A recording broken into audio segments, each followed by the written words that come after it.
Assalamualaikum warahmatullahi wabarakatuh. Perkenalkan, saya Ita Sri Agustina, mahasiswi dari Universitas Islam Negeri Alauddin Makassar, Fakultas Adat dan Humaniora, jurusan Sejarah dan Kebudayaan Islam.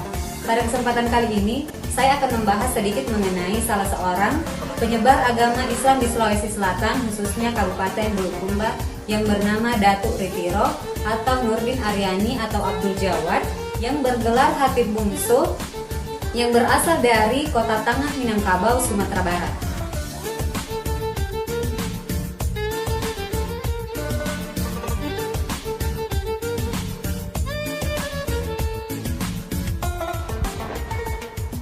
Penyebaran agama Islam di Sulawesi Selatan tak lepas dari 3 orang ulama dari Kota Tangah Minangkabau. Mereka menyebarkan agama Islam dengan damai melalui pendekatan budaya dan kearifan lokal. Hasilnya adalah mulai dari rakyat hingga raja rela menanggalkan kepercayaan nenek moyang mereka dan memilih beriman kepada Allah. Ketiga datuk itu adalah Datuk Patimang, Datuk Ritiro, dan Datuk Ribandang. Nama itu adalah gelar kehormatan yang diberikan oleh masyarakat Sulawesi Selatan. Datuk Patimang yang bernama asli Datuk Sulaiman juga bergelar Khatib Sulung. Datuk Ribandang yang bernama asli Abdul Makmur dan bergelar Khatib Tunggal. Sedangkan Datuk Ritiro bernama asli Nurdin Aryani dengan gelar Khatib Bungsu. Dalam catatan sejarah, mereka tiba pertama kali di Kota Makassar pada penghujung abad ke-16. Ketiga datuk itu datang ke Sulawesi Selatan menyebarkan ajaran Islam atas permintaan Raja Tanete. Awalnya, Raja Tanete mengirim utusan ke Tanah Minang atau Sumatera Barat dan kemudian meminta 3 orang ulama untuk datang dan menyebarkan Islam di daerahnya.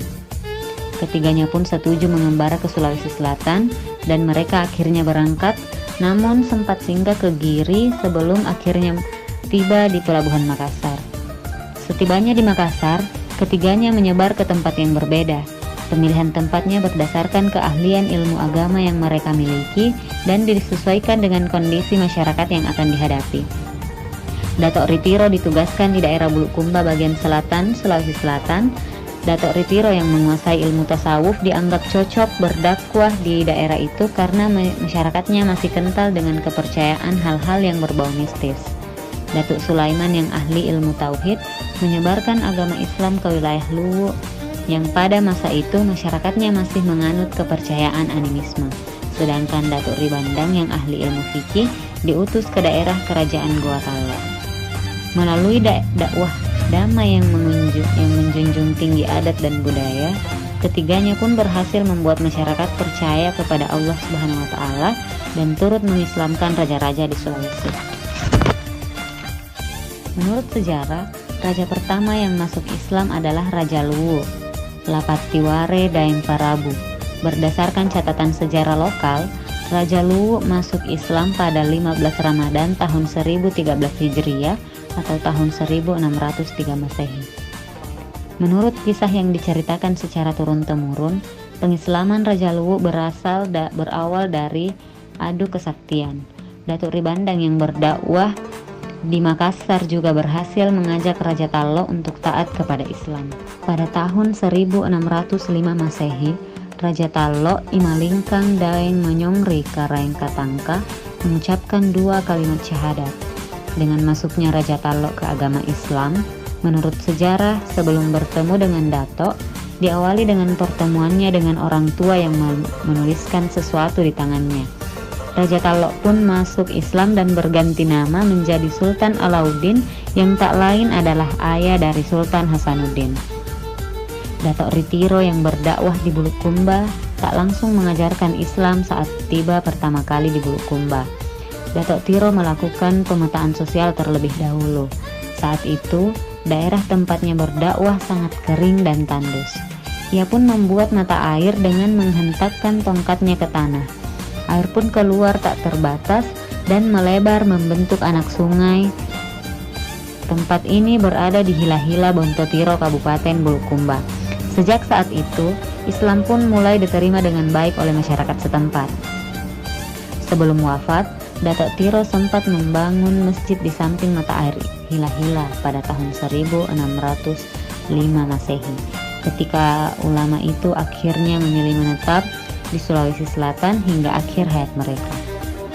Maka mereka pun sampai saat ini ramai dikunjungi masyarakat sebagai bentuk penghormatan untuk perjuangannya dalam menyiarkan ajaran Islam.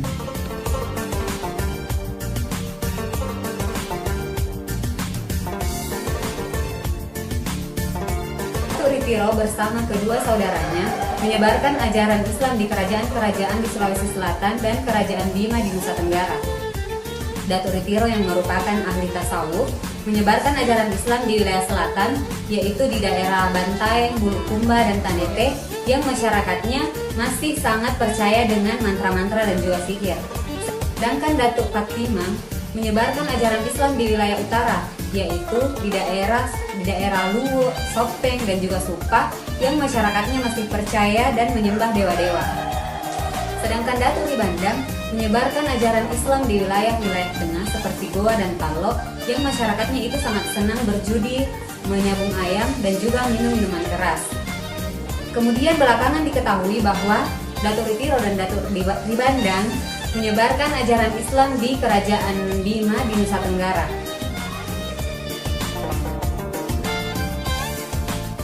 Perlu juga disampaikan bahwa masyarakat ini sangat memegang kepercayaan dinamisme dan memiliki kesaktian dan jampi-jampi yang sangat mujarab. Menurut kisah yang diteruskan secara turun-temurun, Datuk Ritiro memilih Bontotiro Pesisir sebagai pusat penyebaran ajaran Islam.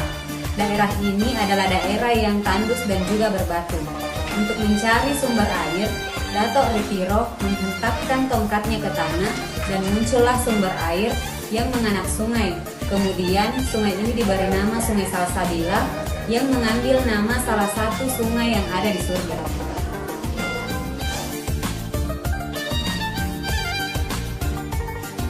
Setelah beberapa lama menjalankan dakwah di daerah ini, akhirnya Datuk Ritiro berhasil mengajak Raja Karaeng Tiro dan Raja Bima di Nusa Tenggara untuk memeluk ajaran Islam. Sampai akhir hayat beliau, dia tidak pulang ke Minangkabau dan dimakamkan di Tiro atau Bontotiro.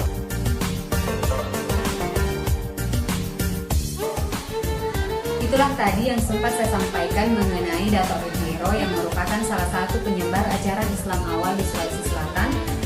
Lebih dan kurangnya mohon dimaafkan. Wabillahi taufiq wal hidayah. Assalamualaikum warahmatullahi wabarakatuh.